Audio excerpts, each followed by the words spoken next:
To introduce you to Clara Nartey. Clara is a Ghanaian-born textile artist, educator, and creativity advocate whose work explores the identity, culture, and human connection through the mediums of thread and fabric. After a successful career in business and technology, she followed her creative calling and has developed a vibrant, distinctive artistic practice that has been exhibited nationally. I first came across Clara during watching a session on happiness and resilience with Yale professor Heidi Brooks. It was a recording, and I just loved the warmth and creativity and, grace that she brings and embodies in her work and when she speaks. Just really wanted to welcome her in this space to share her perspective on joy and resilience. And while Emma and I love talking with you all, it's also just a joy to be able to bring another voice into this space and, just someone that really lives this kind of creative spirit. And so we're just so excited for you to meet Clara, and I'll hand it over to her. Hi, everyone. So happy to be here. Thank you for inviting me. And I just want to start by saying a little bit about the work that I do. I use fabrics and threads to create art. So there's some embroidery involved, there's some fabric collage involved, and there's some quilting as well involved. And as we go along, I'll use some of my work to explain the themes that I'm thinking about that we could coalesce around with regards to creativity and joy. So during the pandemic, I started to think about certain things. So I want to start with a question. What do we do with joy when life is difficult? What do we do with joy when life is difficult?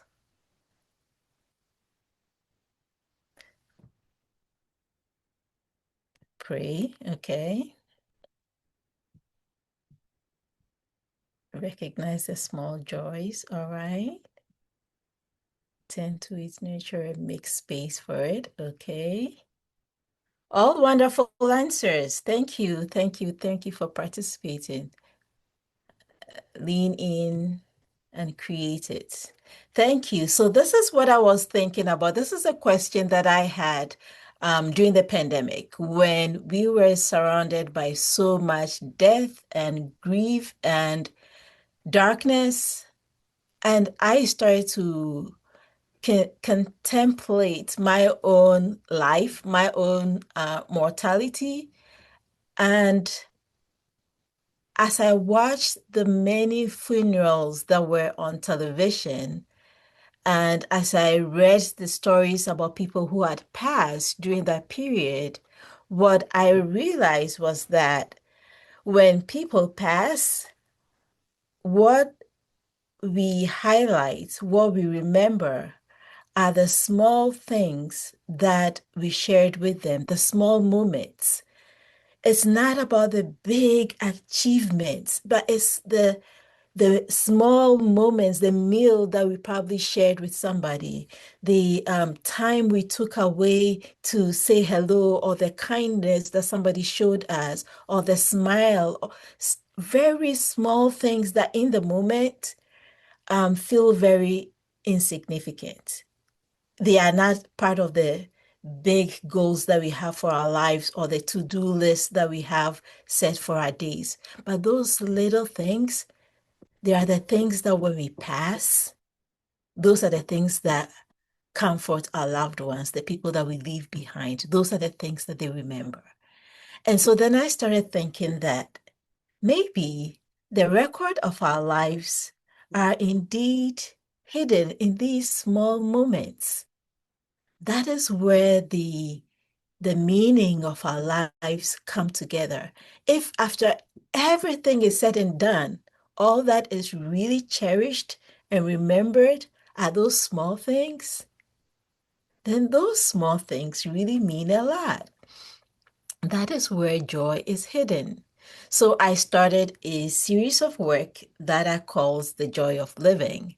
And in this series of work, my purpose was to find those small moments, those everyday things that we would not really think about and pay attention, start to notice because it happens to all of us. But if you're not paying attention, it will just go by without you noticing that today the sun was so beautiful when I stepped out of my house, or when I was driving on the highway, um, this thing happened. We experience them, but we don't notice them.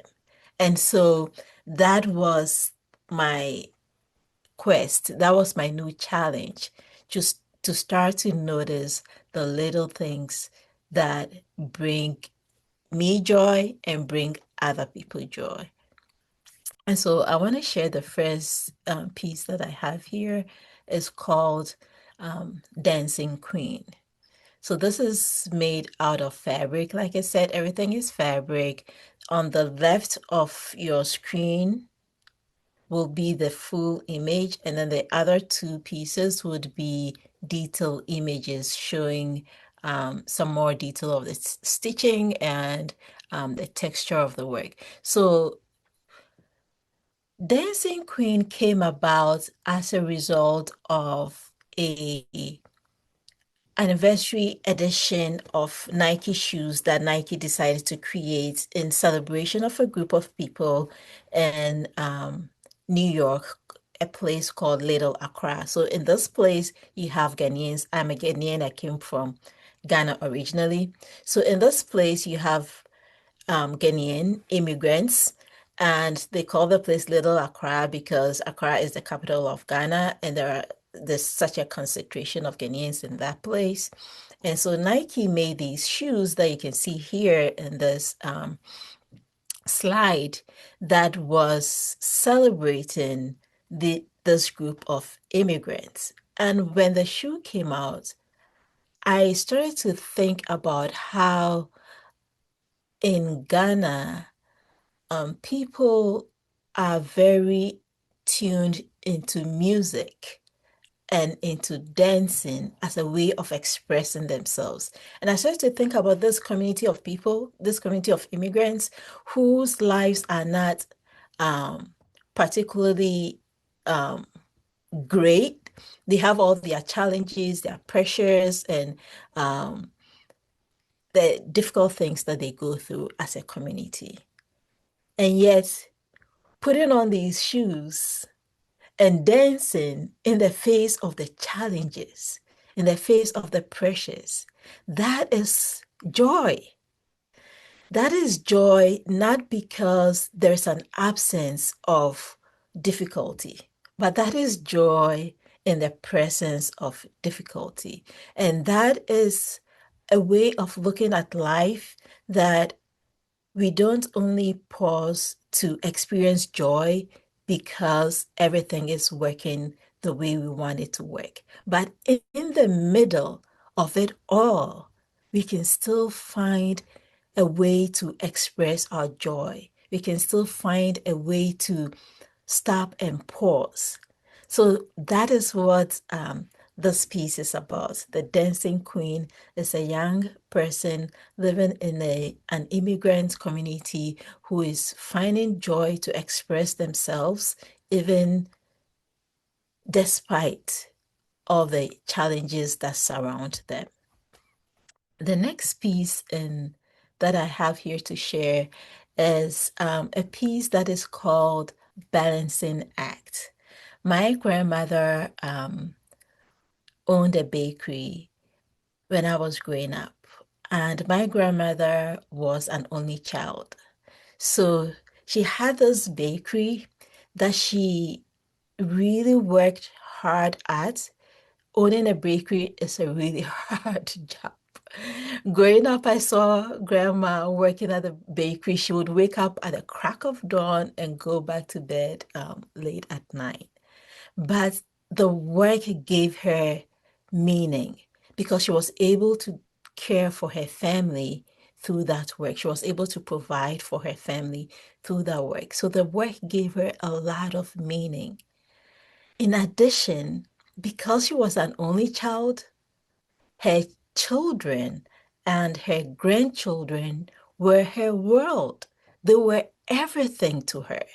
And so she had this work that gave her meaning. And then she had this family that also gave her meaning. And although the work was really hard, she found meaning in the work and in the people that she loved. So as I thought about creating this piece, and as I was in the process of making the piece, I was thinking about how we find meaning doing difficult work, how we can find joy even in the midst of work that we're doing that is backbreaking, that is difficult. We can still find meaning and joy in that kind of work so that we are not just waking up every day and focusing on the difficulty of the work, but we are seeing what that work is able to make us do to provide for a family that we love, to do certain things that give us joy. So it becomes like um, a vessel, a conduit to joy. So that is the second piece that I wanted to share with you. The next piece that I have that I would like to share with you is called A Spring in My Step. And this piece is a personal piece. So it's about me growing up in the tropics and now living in the US. I have a lot of difficulty during the winter months. When the cold months are really hard for me. And so when it's cold and it's dark and you cannot go out as much, it's a very hard season for me to navigate. However, I love the spring. I love spring. I love to see the plants start to bloom. I love to see the brightness in the sky. I just love spring. I even love the rain. So when winter comes, what I do to help me go through winter is to think about spring. So spring, when I think about spring, the season, it puts a spring in my step. So I call it a spring in my step. So it gives me a little oomph. It gives me a little something to help me go through that season. And as I was creating the work, I was thinking about how in the midst of doing your work, and I know all of you are doing great work, in the midst of doing the work, sometimes the difficulty of that work can seem so overwhelming, but a way to get through that difficulty to get a little joy and be able to be resilient during that period is to look at the end, what you get in the end, what you are able to do, how you are able to affect lives. So for me, during winter, I'm looking at spring. So I'm looking at the future to be able to get through the present. And I think that is a posture that we can all adopt to get through working in different difficult situations. So that is what a spring in my step is all about. And then the next thing is, I want to go to the next slide. Do I have another slide there? No, okay. So before we get to that, I just wanted to talk a little bit about my own practice and how I deal with difficult situations when I'm creating. It's just something, it's just an idea that I have that I'm trying to bring into the world. There's no image of how this thing is going to be. And sometimes there are times when I'm not even sure that what I'm making would come out right. And there are times when I'm spending sleepless nights in the studio because I'm trying to meet a deadline. And the studio work is very lonely because you work by yourself morning to evening, and you have these things in your head that you're trying to make to realize into life. And it can be challenging. I must admit that it can be difficult doing this solitary work. But what I lean on during those times is that the work is not meant for me alone. The work is bigger than myself. I remember when I come to those difficult times, I remember how people receive the work after the work is made. When I am at a show, an exhibition, how people react to the work, that is what gives me the ability to push through the difficulty. So, in the same way, when you are doing this work that you do, I think it's important to remember that the work is bigger than you. It's not about just you, but you are impacting lives. You are doing something that is way outside your small life, way outside my small life, way outside my corner of the world, because it affects people outside my world.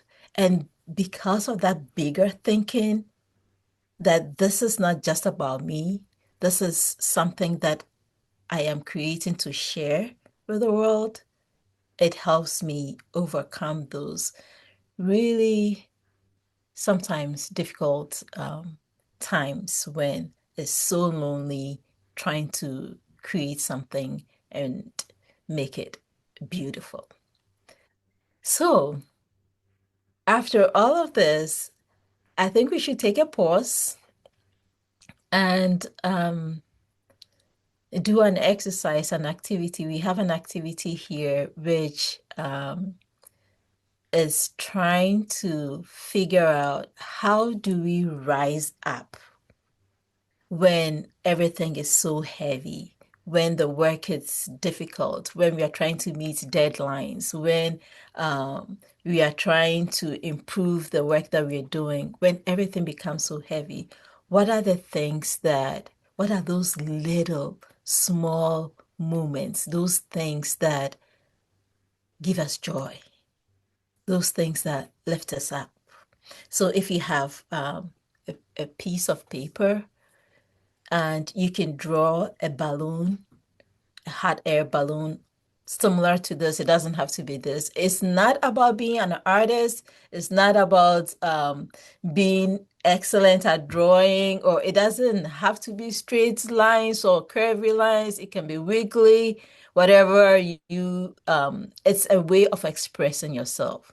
So the way I will express myself will be different from the way Emma would express herself. It will be different from the way Velvet will express herself. So we all express ourselves differently. So don't feel like it has to be perfect. What we're trying to do is get a piece of paper, two sheets of paper. One piece of paper, we're going to draw a balloon on it. The second piece of paper, we're going to rip it up. We're going to work with our hands and try and get this energy um, of bringing joy into our lives. Rip up the paper and start to write on the pieces of paper the different things that bring you joy. And then we'll put it all together on the balloon to create like a collage for the balloon. So we have an outer line of the balloon, and then you fill it up with the little papers that you ripped up, and you wrote on those little things, the things that bring you joy. So it can be your family, it can be a cup of coffee, it can be going out for a walk, whatever it is that brings you joy, start to think about it and fill that balloon with the joy so that we can all rise. So we give ourselves a few minutes to do that activity. Thank you for sharing. Yeah. So I just want us to reflect, all of us, on what we put in our balloons and to think about these things as things that lift us up, that help us rise up um, over the difficulties of the day, over the challenges of the day, over the work that sometimes feels heavy. We have all these things that can help us rise up. And sometimes it's these kind of activities that remind us of all the things that we have, all the resources that we have. So I hope that it was a useful activity for you. You can complete it at home and color it up and post it on your mirror, or do something, put it somewhere that would remind you of all the resources that you have to help you rise up above the challenges of the day. Thank you so very much. Thank you, Clara. Thank you so much. I started writing. I haven't put them in my balloon yet, but even just looking for those things, the actually intentionally trying to notice those things, I think is just such a beautiful exercise, and I could feel my whole brain shifting. So thank you so much for bringing your energy and your work to this space. I hope folks enjoyed kind of, yeah, letting the thinking brain sit on the sidelines for a second to bring the creative brain on. And I hope you see all the hearts and everything because yes, when I first heard you speak, I'm like, oh my gosh, I just really appreciated the grace that you bring, and the intentionality and thoughtfulness. I love that spring in your step and this idea of kind of looking to the spring. And I was trying to think about what does that mean for us in this food systems moment? What is it looking like? What does it mean to look to the spring a little bit? And I think that that just continues to ask us to look for what are we trying to build and what are we trying to create.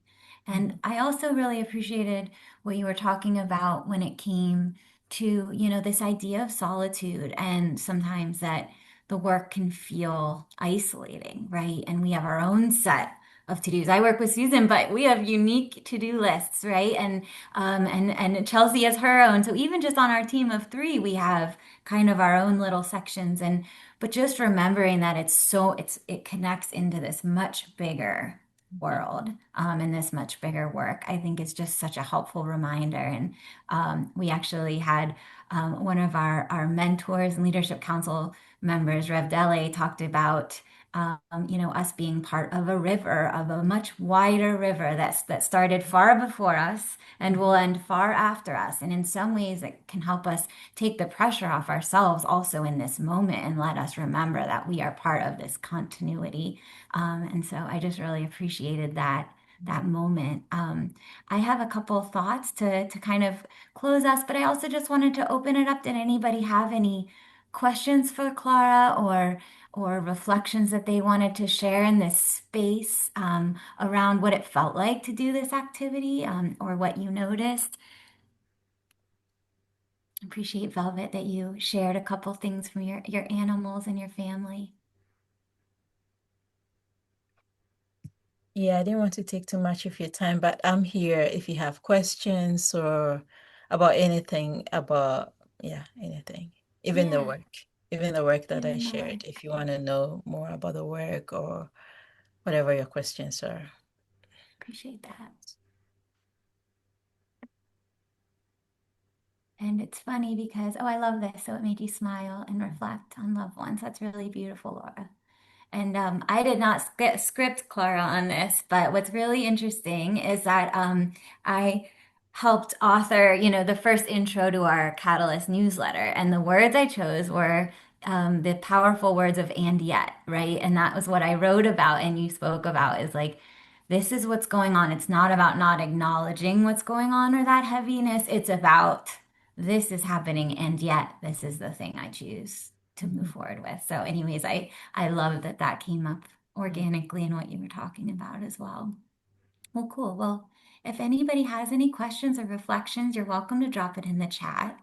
Um, I just appreciate it. I feel like we really set out to create a space where people could be and reflect and take a pause. And I feel like you just really helped us do that, Clara. So I really appreciate it. And one of the things I wanted to do is kind of just connect this hot air balloon back to what I see in this work and everything. And, really just highlighting that joy and creativity are not distractions from the work, or they're not when we get the time, that they're very much a part of the work, and they are actually the lift that gives us what we need often to be able to see out. So if you think about a hot air balloon, if you think about when you're in the trenches of the work, right, and you're just fighting fires and reacting to all the things, there are moments where we need to be able to kind of climb up out of the trenches to be able to see out and see what's on the horizon and focus on what we're trying to create.